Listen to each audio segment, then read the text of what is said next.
Bonjour à cette deuxième capsule de ZoRecruit. Comme convenu aujourd'hui, nous allons voir ensemble comment configurer les profils, les rôles et permissions. J'espère que tout se passe bien avec la création, la configuration de votre compte jusqu'à maintenant. Allons-y pour ajouter un nouvel utilisateur à votre compte Recruit. Vous allez dans votre panneau de configuration, vous cliquez sur Utilisateur et Contrôle, cliquez sur Utilisateur, ajouter un nouvel utilisateur. C'est vraiment simple. Vous allez rentrer les informations de l'utilisateur que vous voulez ajouter et vous allez sélectionner le rôle et le profil. Pour l'instant, vous ne connaissez pas c'est quoi la différence entre un profil et un rôle, mais c'est ça qu'on va voir maintenant. Donc, une fois que ça c'est complété, vous cliquez sur Enregistrer et le tour est joué.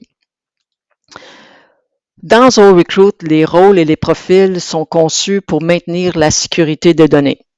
Et vous savez que la sécurité des données, c'est quand même très important pour une organisation. Donc, les rôles vont déterminer les informations que les utilisateurs peuvent afficher et les profils déterminent les actions qu'ils peuvent effectuer avec ces données. Par exemple, un utilisateur qui a le rôle de recruteur senior, par exemple, peut accéder à tous les enregistrements, tandis que les utilisateurs avec le rôle de recruteur peuvent accéder uniquement à leurs enregistrements. Par défaut, ZoRecruit vient avec 4 profils. Si vous êtes une agence de placement, vous allez avoir également 2 autres profils pour vos clients. Donc, vous allez être capable de gérer les permissions et la sécurité pour vos clients, de qu'est-ce qu'ils peuvent voir, qu'est-ce qu'ils ne peuvent pas voir dans ZoRecruit.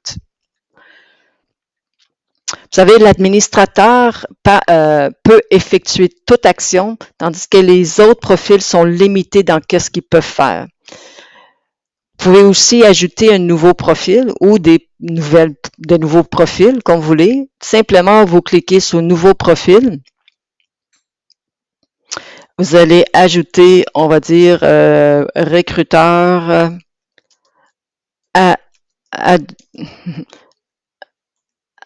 adjoint, on va dire. Et ici, on va dupliquer toujours un profil qui est déjà existant.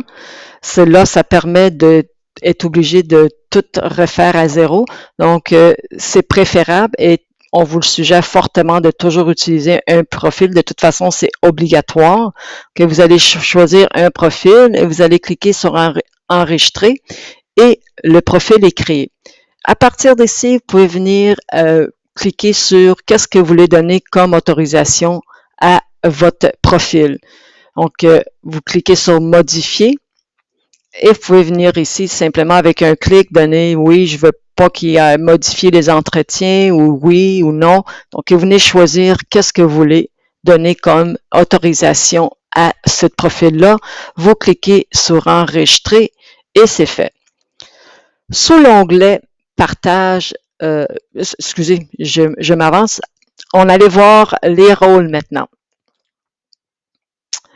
Vous savez, un profil va déterminer ce qu'un utilisateur peut faire dans votre organisation, tandis qu'un rôle va déterminer quelle position que l'utilisateur occupe dans votre organisation. Donc, vous voyez ici, c'est un peu comme un organigramme.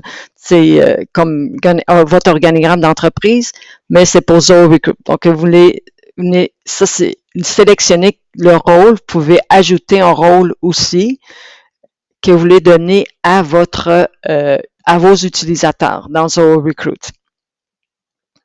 Et vous pouvez tout replier ou tout déplier pour voir l'ensemble de tout.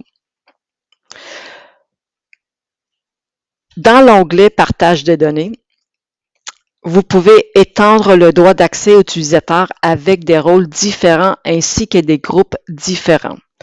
Par défaut, les droits d'accès des fiches sont considérés comme privés afin que le propriétaire de la fiche et le gestionnaire puissent surveiller les données. Et c'est tout à fait normal. Cependant, cette fonctionnalité vous permet de créer des règles qui donnent ou qui restreignent les accès aux données dans les modules. Par exemple, si vous souhaitez que chaque utilisateur de votre organisation puisse lire, écrire et supprimer toutes les données du module candidat, vous pouvez modifier les autorisations ici. Vous avez tout simplement à venir modifier les autorisations. Candidat, s'il est en mode privé, vous pouvez dire lecture seulement ou lecture, écriture, suppression. Vous pouvez venir choisir selon vos besoins. De même, vous pouvez définir les autorisations des pièces jointes. Donc ici, on voit les pièces jointes. Vous pouvez également choisir qui peut voir quoi, qui peut faire quoi au niveau des pièces jointes pour chaque profil et pour les différents modules aussi qui sont dans ZoRecruit. Et vous cliquez Enregistrer et le tour est joué. J'espère que vous avez apprécié cette vidéo. Encore un gros merci d'être là.